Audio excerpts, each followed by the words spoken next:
Tema permenungan ini dengan kebahagiaan Paskah Tuhan dalam hidup baru. Kebahagiaan Paskah Tuhan dalam hidup baru. Saudara-saudariku yang terkasih dalam Kristus, Kristus sudah bangkit. Haleluya. Ia sungguh telah bangkit, mengalahkan kegelapan maut. Situasi hidup kita saat ini dihantui oleh virus corona yang menakutkan dan mematikan. Tetapi Kristus menghidupkan kita.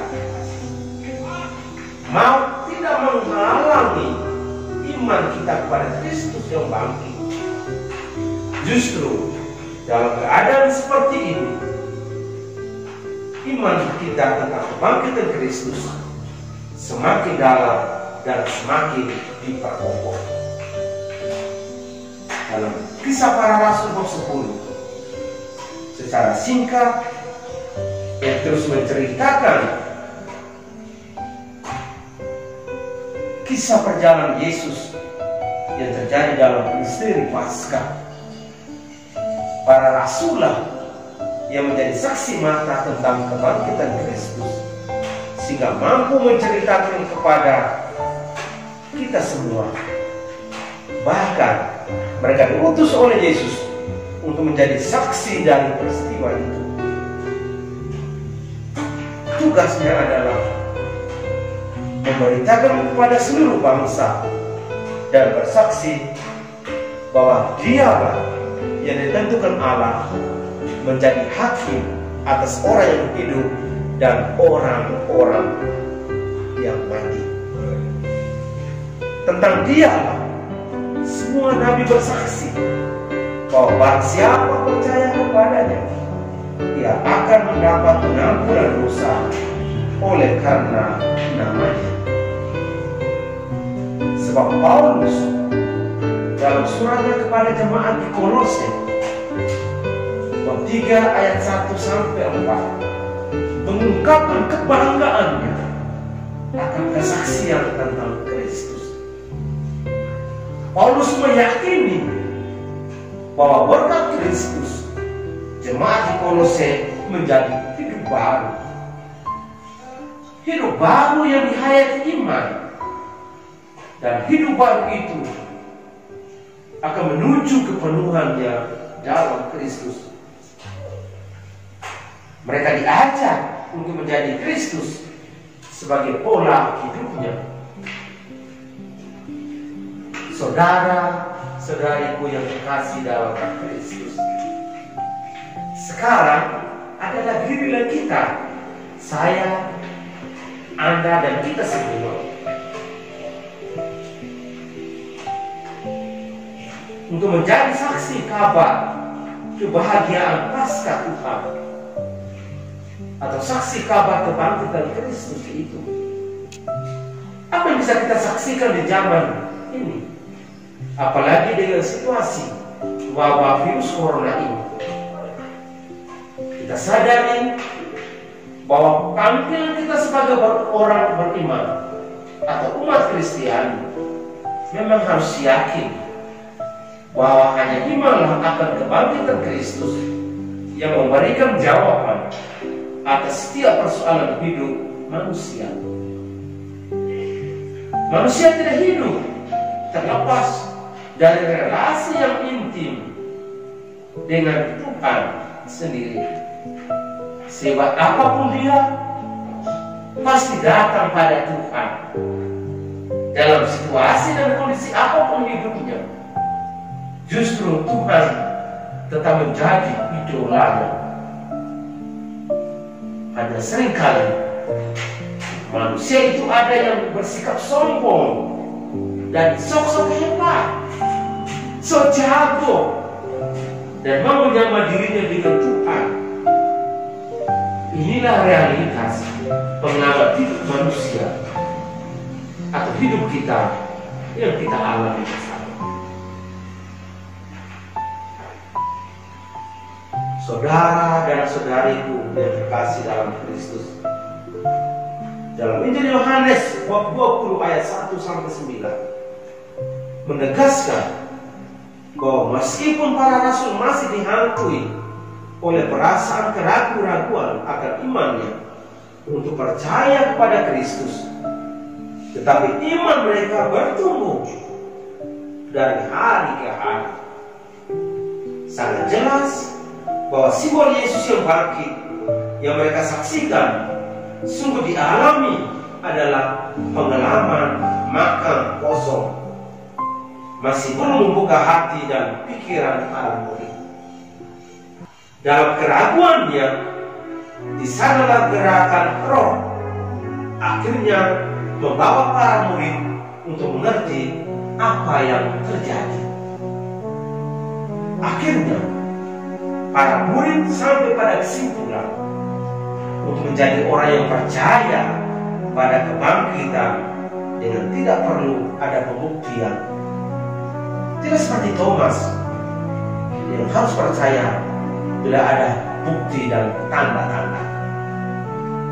Saudara dan saudariku yang terkasih dalam Kristus, hanya iman akan kebangkitan Kristus yang memberikan jawaban atas setiap persoalan hidup manusia itu atau hidup kita.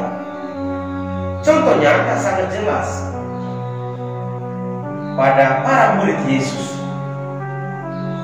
Dengan keraguan, para murid tetap berlari lebih cepat agar sampai ke kubur. Mereka tidak hanya berdiri di luar, tetapi sampai dalam kubur untuk sungguh melihatnya apakah Kristus memang telah bangkit. Sehingga mereka percaya, sebab selama ini mereka belum mengerti akan isi kitab suci yang mengatakan bahwa ia harus bangkit dari antara orang mati. Oh benar, Kristus yang bangkit telah mengalahkan maut dan dosa. Inilah tindakan Tuhan yang kita rayakan dengan gembira dan penuh syukur pada hari Paskah Tuhan ini.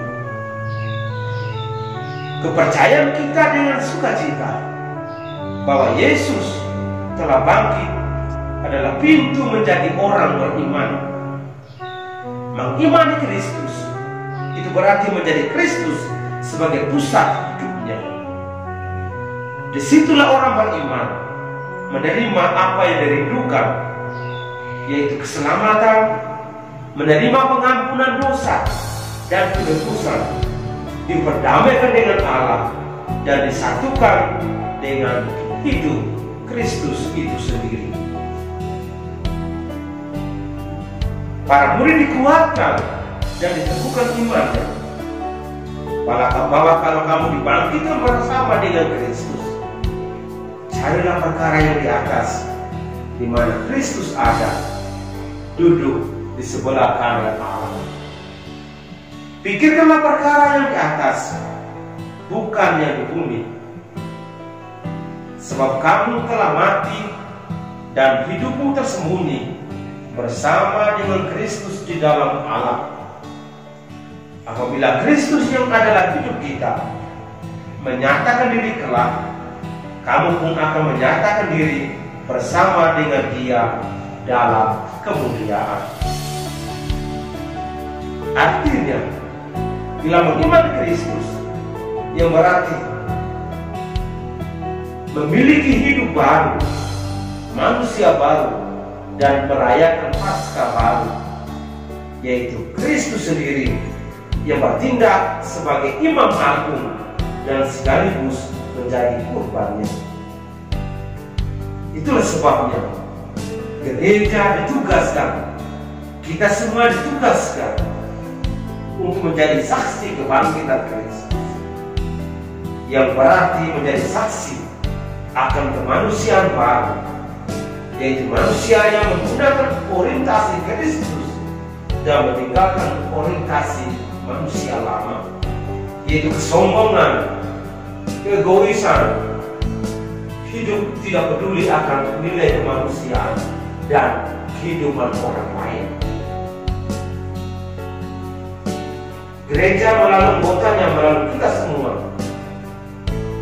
untuk menampilkan diri sebagai manusia baru di tengah masyarakat dalam sukacita dan kebahagiaan dengan semua orang.